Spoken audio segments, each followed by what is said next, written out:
today I'm going to kind of be giving you a 2-for-1, or rather a 3-for-1, if you will, because we're going to be looking at Dr. Wu's Chatter. That's right, it is their version of the Decepticon cassette buddies, Squawktalk and Beastbox, who go together to make Squawkbox. There's a lot here to talk about, and this guy's pretty great. He's going to be our focus this time around in the latest GotBot True review.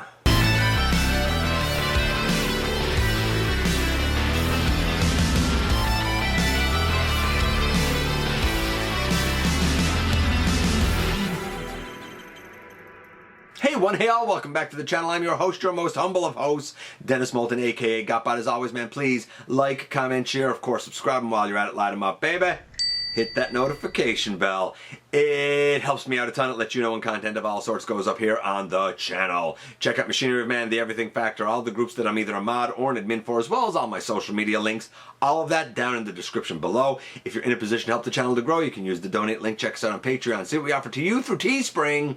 Or, of course, hit the join button right here on YouTube to become a channel member. And this is the combined mode, I suppose we'll say, of the two little cassette lads. They are minions of none other than I was going to say Shockwave. Soundwave. They're minions of Soundwave, and this is surprisingly accurate to their G1 iteration.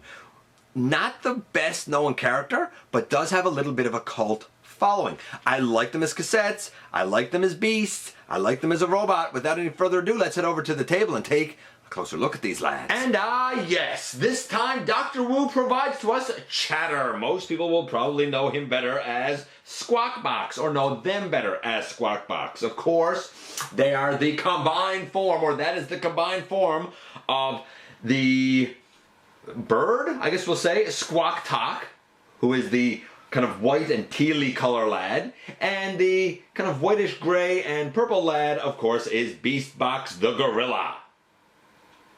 Together as Squawkbox, they are a passionate musician, and they use music and tones to kind of unnerve and throw off their enemies, but sometimes it also affects the Decepticons. These are two minions of Soundwave.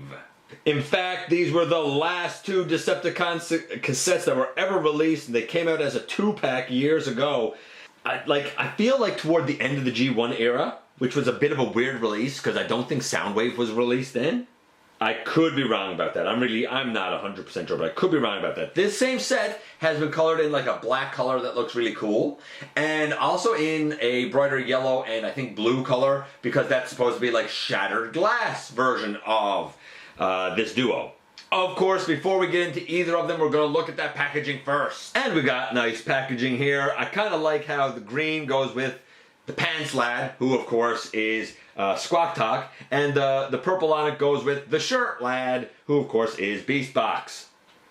Images on the side, and on the side, and of course on the back we do have the product images. You will notice that he has a couple of little blasters up there. He has a couple of little blasters. They do come with those tiny, tiny blasters, and we'll see them in a moment. But before that, we do have a collector card, and there are stats on the back that I can't read, but they're there, as well as a collector card. This one's for Beastbox, and that's right, stats on the back that I can't read. And wouldn't you know it, a third collector card. This one's for the combined mode, and yeah, stats that I can't read.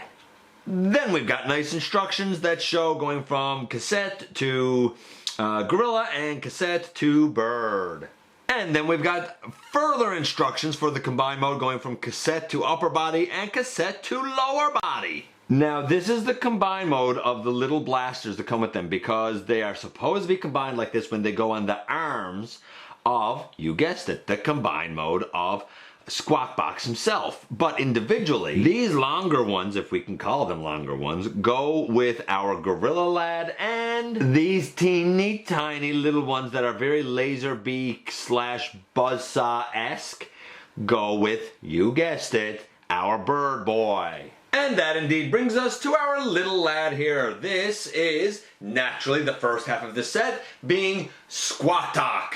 And he will turn into a bird. It is what it is. So we come here, and I'm trying to remember now kind of how to do this.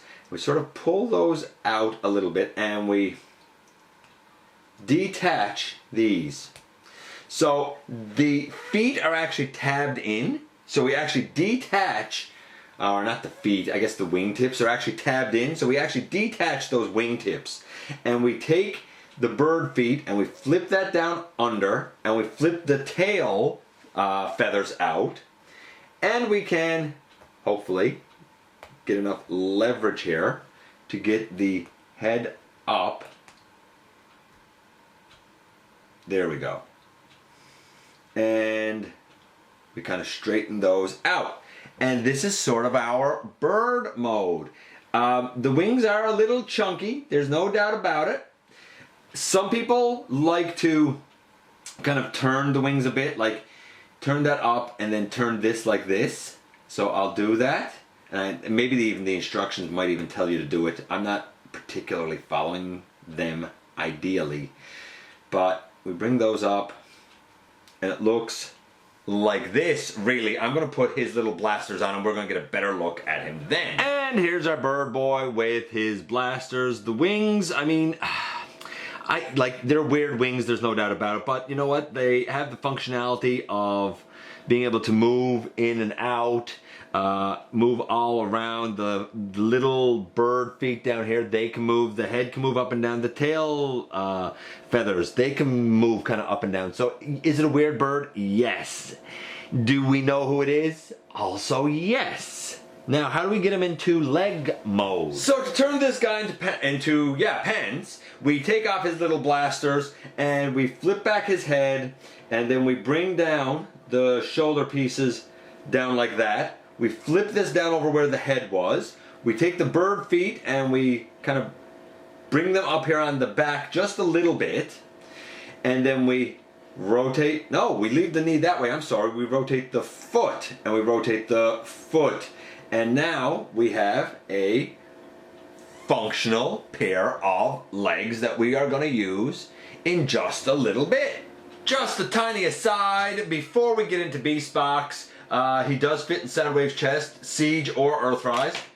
And, I mean, it pops out just fine. It fits stupendously well. As for our bird boy, I know we just left him as legs, but I wanted to show this as well. He fits in there no problem. And again, like, comes out no problem. Honestly, I feel like those two cassettes are the best fitting cassettes we've had, mainline or otherwise. And now it's Beastbox time to shine as our little gorilla boy. His transformation is actually, I find, easier, much easier than his counterpart here. So we bring the little legs down. They do have knees if you're so inclined to want to use them. We bring the arm out and the arm out. We bring the head down and turn it around, and then rotate, I find, I don't know what we call it, there's like little shoulder panels there. Rotate them up, bring the arm down, and really, in essence, like boom, there's our little gorilla lad. I'm just going to put his blasters on him as well, on his back, and then we'll see him a little bit up close as well. So this guy actually has two little rectangular slots in his back that rectangular pegs go into. It's very elegant, unlike his partner, who really just has a couple of like notches that are on his back that are hard to see, and you sort of have to wedge a peg down in it. I don't like the way that they go on the back of the bird as well as they go on the back of this guy. He also, if we just turn him around, this is what he looks like. A nicely painted face, honestly.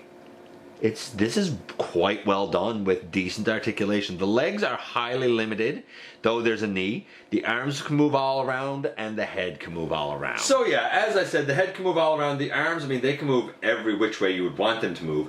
The legs can go out to the side, and we have a knee, but because of the way that they are, they can't go forward or back. I think that that's a slight shame. Not a deal breaker, but a slight shame. I mean, again, look how tiny we're dealing with here. So I'm going to take these off because, of course, now this guy's going to become an upper body. So we're going to take those off. And we're going to orient ourselves really to make this as easy as possible by doing this. And you will see, what do you know? We have the combined mode face right there. We take the gorilla head and we bring it down around, and we have a couple of little pegs down there that will end up locking in here. Then we take these shoulder pieces and we rotate them up. And once we rotate them up, we should be able to bring the shoulder down and turn it forward, I guess, if you want to have like an elbow forward, and then turn this one up and bring it forward, so you again have an elbow forward. Actually, maybe we could turn that around this way. Yeah, there you go, because we don't want to see that hollowness, do we? And now we have the upper body done. The upper body will attach to the lower body so that it looks like this. And now we even have the blasters, we'll say, in his arms. This is hyper true to the original lad. There's not much to gripe about. Maybe up on the chest there's supposed to be some orange, but that's about it, man. I'm going to say, honestly, solid 9.75. Easy to get here. We saw the transformations to get here. To attach them, there's just two little pegs. They peg up into the like upper torso.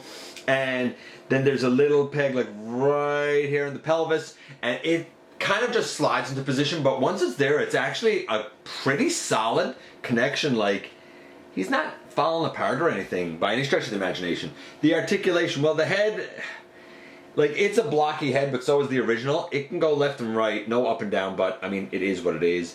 The arms can go all the way, that just fell out, around, out to the side, elbow to 90 degrees. We have a swivel there. No wrist, I don't believe. If there is, I can't get it. We have no waist, but again, that's because that's where it connects. So I sort of forgive it for the size we're dealing with. The skirt can come up, which is good because it allows us to kick all the way forward, all the way back. We can go all the way out to the side. We have a super deep double knee, which is tremendous. And we have ankle tilt. Come on, man. What more could you want? These don't like to stay in his arms at all. There's a rectangular peg that goes in a rectangular slot on the arm. You can put them there, but they'll stay just for display, but if you manipulate them at all, they're probably going to fall out. I don't even really fault too much, because I mean, look how tiny we're dealing with here. Even combined, this is what he looks like when we put him next to a core class. So he's smaller than a core class, and of course, I'd be remiss if I didn't show him with his boy Soundwave. At the end of the day, the look for the guy was a 9.5. The articulation across the board, I'd say we're looking at it, again, a 9.5. I mean, if we kind of average out the beasts and the combined mode, though the combined mode is where it shines. The transformations are really interesting for something this small. Again, I'm going to say they're a solid 9. Honestly, I feel like that overall this duo is a solid 9, maybe 9.25. It's a tremendous version of really kind of a fringe character that we might not have gotten otherwise, that actually works with the main line and looks aesthetically like it absolutely fits in. Very true to form, very excellent set. Congratulations to Dr. Wu, because they really pulled off something special here. And here we are once again, and here they are once again. There's very little here to dislike. I wish the tolerances on the tiny blasters were slightly better, at least on maybe one of them. Another one seems pretty good. The articulation of the big robot is great. The bird articulation is as good as bird articulation ever really gets for us, although there's an argument to be made that AirRaiser is art. Of course, she's a lot larger, but I mean, the articulation for this bird is every bit as good, if not better, than what we got for, say, Titan's Return Laserbeak Buzzsaw or the Siege Laserbeak Buzzsaw. The gorilla he's all right. I do wish that the like hips had a little bit more articulation to them. If they do, I can't get them to move anymore. But he's functional for what he is. And the cassettes work great. They are the best fitting cassettes that I have had put in the chest of Soundwave. The absolute best. And the transformations are fun, but also involved enough to be interesting. I think that this set is an absolute win. Whether you get their actual colors here, or the black colorations, or the shattered glass. I got mine, of course, from Tortoise. I'm going to leave a link in the description for you guys if you'd like to get your own as well. And yeah, I dig them. I absolutely dig this duo. I appreciate you guys coming by and giving me some of your extremely valuable time. Let me know what you think about this duo.